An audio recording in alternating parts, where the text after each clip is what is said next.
Hello, नमस्कार, कैसे हैं आप लोग? मैं आशा करता हूँ कि आप लोगों की अच्छी तैयारी चल रही होगी। यूपी टेट 2026 जो जुलाई में प्रस्तावित है, उसके अंतर्गत आज मैं प्रीवियस ईयर क्वेश्चन पेपर 2021 लेके आया हूँ। उसको हम एनालाइज करेंगे, समझेंगे किन टॉपिक्स में ज़्यादा ध्यान देके हम एक अच्छा स्कोर कर सकते हैं। और मैंने इस चैनल पे एक चाइल्ड साइकोलॉजी का लेक्चर डाला है, उसको आप देखिए। और अगर आप किसी भी टॉपिक पे डिटेल्ड वीडियो चाहते हैं तो कमेंट करिए, मैं उस पे आपको डिटेल्ड वीडियो प्रोवाइड करूंगा। चलिए शुरू करते हैं। ये 2021 का पेपर है, ठीक है। प्रथम पाली का पेपर है, ओरिजिनल पेपर। तो चलिए इसको एनालाइज करते हैं। तो ये पार्ट 1 है चाइल्ड साइकोलॉजी का, child development and teaching method. तो पहला क्वेश्चन देखिए, मूल प्रवृत्तियों को 14 प्रकार से डैश दिया हुआ है ना, वर्गीकृत किया। मैकडूगल, ड्रेवर, वुडवर्थ, थॉर्नडाइक, ठीक है। तो इसका वैसे आंसर होगा मैकडूगल। तो ये आप लोग आंसर समझ रहे होंगे, ठीक है।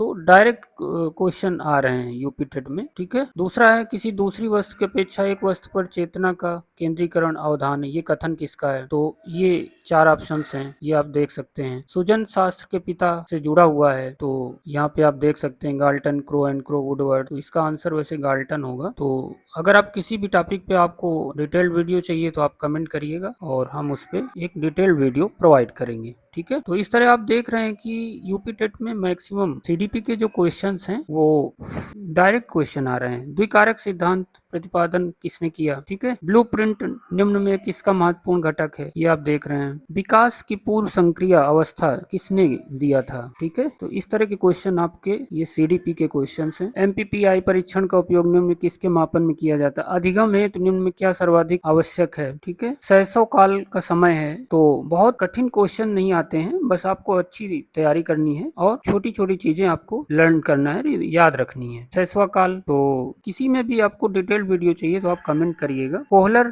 निम्न में किससे संबंधित है? तो कोहलर का आपका अधिगम का सिद्धांत है, ये आप देख ही रहे होंगे। मैकडूगल के अनुसार मूल प्रवृत्तियों की संख्या होती है। देखिए यहाँ पे ये क्वेश्चन इन्होंने रिपीट कर दिया, ये पहला क्वेश्चन जो इन्होंने दिया था। तो ये देखिए इसका आंसर मैकडूगल था और ये दूसरा क्वेश्चन। तो इस तरह से एग्जाम में कुछ क्वेश्चन रिपीट हो जाते हैं, तो आप अगर थोड़ा सा ध्यान देंगे तो उसका आंसर क्वेश्चन से ही मिल जाएगा, ठीक है। तो इस तरह आप देख रहे हैं कि ये जैसे ये बहुत ही आसान था। इसके प्रयोग प्रयोग में कुत्ता एक विषयी था, तो इसका आंसर पावलाव होगा, ठीक है। तो इस तरह से बहुत आसान क्वेश्चंस आते हैं, बस आपको थोड़ा ध्यान देना है, थोड़ा कुछ चीजें याद करनी है। जितने थिंकर्स हैं उन्होंने किस बारे में अपना सिद्धांत दिए हैं, कौन सा सिद्धांत है उनका, ये सब आपको याद रखना पड़ेगा। कोहलर ने अपने प्रयोग में सिद्ध करना चाहते थे अधिगम, ये सारे आप देख सकते हैं, ठीक है। तो इस तरह से ये सीडीपी के क्वेश्चन है। आगे चलते हैं। लैंग्वेज 1 हिंदी। देखिए हिंदी में क्या है कि सही वर्तनी है, ये वर्तनी से रिलेटेड क्वेश्चन है। शुद्ध शब्द है। साध्वनि का उच्चारण स्थान क्या है? उपसर्ग क्या है? उपत्य क्या है? रचनाएं आती हैं। सूर सागर किसकी रचना है, ठीक है। वीरों का कैसा हो वसंत, ये कविता किसने लिखी है? तो इस तरह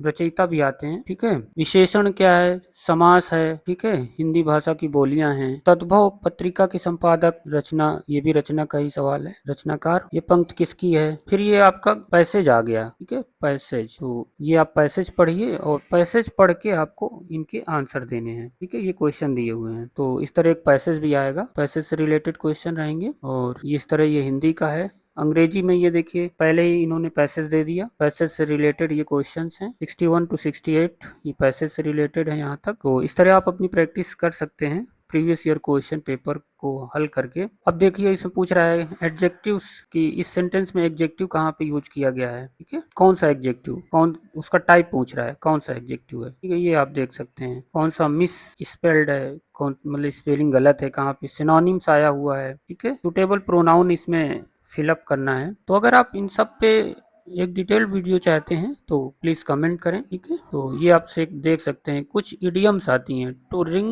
once own bell means, meaning of the idiom to put out, ये इडियम्स से क्वेश्चन आए हैं जो हिंदी में कहावतें कहते हैं, प्रोवर्ब, ठीक है। फिल इन द ब्लैंक्स, ये देखिए आए हैं क्वेश्चन। और तो इसको आप समझिए पेपर को, ये आपका उर्दू का सेक्शन है। आगे चलते हैं। फिर ये संस्कृत है जो बच्चे संस्कृत से देंगे वो उनके लिए है, ये आप देख सकते हैं। मैथमेटिक्स में कैसे क्वेश्चन आते हैं, ये 10⁻³ इक्वल टू 125 टू 10⁻⁻²x, ठीक है, ये इसका निकालना है। ये देखिए किसी संख्या से भाग में भागफल इतना, शेषफल इतना, तो भाजक होगा। इस तरह के क्वेश्चन आते हैं। 50 से छोटे धन पूर्णांकों में अभाज्यों की संख्या है, तो ये आप सब देख सकते हैं। तो प्रीवियस ईयर पेपर को आप एनालाइज करिए, उसके हल करिए। कम से कम 5 साल 5 इयर्स के पेपर आप हल कर लीजिए, ठीक है, 5 इयर्स के पेपर आप हल कर लीजिए, तो आपको एक कॉन्सेप्ट बिल्ड होगा। इसका वर्गमूल है, ये एचसीएफ से क्वेश्चन आया हुआ है, ठीक है। ये देखिए ये आपका उससे आया है, मेंसुरेशन का क्वेश्चन है, तो ये आप देख सकते हैं,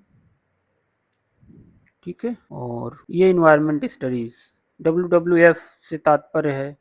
WWF क्या होता है, इन्वायरमेंटल स्टडीज का है। फूलों की घाटी किसे कहते हैं, उत्तराखंड को, तो ये आप देख सकते हैं। फोटोपैक्सी एक जागृत ज्वालामुखी है जो अवस्थित है, ठीक है। इस तरह के क्वेश्चन ईवीएस में बहुत हार्ड क्वेश्चन नहीं आते, ये आप अगर थोड़ा लूसेंट वगैरह अगर आप पढ़े हुए हैं या अभी पढ़ सकते हैं लूसेंट वगैरह, तो उसमें ये सारे क्वेश्चंस मिल जाएंगे। सर्वाधिक जैव विविधता पाई जाती है, ठीक है, इस तरह से क्वेश्चन आते हैं। एलपीजी के संदर्भ में क्या सत्य है, पारिस्थितिकी तंत्र के घटक हैं। मकर रेखा आपकी कहाँ होती है, 23.5 डिग्री साउथ, ठीक है, इसका आंसर ये हो जाएगा। इकोसिस्टम, ये क्वेश्चन काफी आता है। इकोसिस्टम शब्द का प्रयोग सर्वप्रथम किसने किया था, तो ये आप देख सकते हैं। ये सारे क्वेश्चन आपको लूसेंट पे मिल जाएंगे। ध्रुव तारा कहा जाता है। प्रोजेक्ट टाइगर 1973 में स्टार्ट हुआ था। कान्हा ये कहाँ पे है, राष्ट्रीय उद्यान, ठीक है। इस तरह के क्वेश्चन आते हैं। लखनऊ समझौता, ये हिस्ट्री से क्वेश्चन आया हुआ है। जंगली गधों का अभ्यारण्य, ठीक है, ये इस तरह से क्वेश्चन। वायुमंडल का प्रमुख स्तर जो पृथ्वी के सबसे नजदीक है, तो मंडल का आंसर होगा। तो अगर इन किसी पे भी आपको डिटेल वीडियो चाहिए तो आप कमेंट करें, हम उस पर डिटेल वीडियो तैयार करेंगे। और तो इस तरह आप ये देख सकते हैं ग्रीन पीस इंटरनेशनल मुख्यालय कहाँ है, मतलब इंटरनेशनल ऑर्गेनाइजेशन से ये क्वेश्चन आया हुआ है। और संविधान सभा ने कब राष्ट्रीय गान को अपनाया, ये आप देख सकते हैं, तो ठीक है। तो ये आपका ईवीएस के क्वेश्चन है। तो इस तरह हमने ये देखा। अगर आप कहेंगे तो इसे मैं इसकी पीडीएफ टेलीग्राम में प्रोवाइड कर दूंगा, तो आप प्रीवियस ईयर क्वेश्चन कम से कम 5 साल के प्रीवियस ईयर क्वेश्चंस कर लीजिए और अपनी तैयारी को चेक करते रहें। Thank you so much. Channel से जुड़े रहें, सब्सक्राइब करें, लाइक करें।